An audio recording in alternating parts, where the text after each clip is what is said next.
Guys, ito ngayon trending na bardagulan ng magkaibigang Vice at Ann. So makikita mo dito, si Vice kasi endorser ng McDonald's, tapos si Ann si Jollibee. Tapos dito sa joke na ito, papansin natin na biniro ni Vice, ganda si Ann. Doon sa salitang nice, tapos sa ganda. Tapos si Ann naman, hindi naman siya aware doon sa mga nangyayari sa sinasabi ni Vice. So, alam naman natin na close friend talaga sila. Tapos yung mga batagulan talaga nila, normal lang para sa kanila. Minsan lang talaga may mga ganitong moment. Ganda! Pero Sabi mo bakit? nga, nice. Nice. Ganda. Ganda.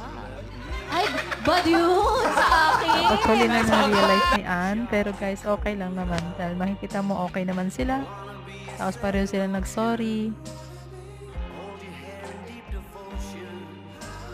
At least as deep as the Pacific Ocean. I wanna be yours.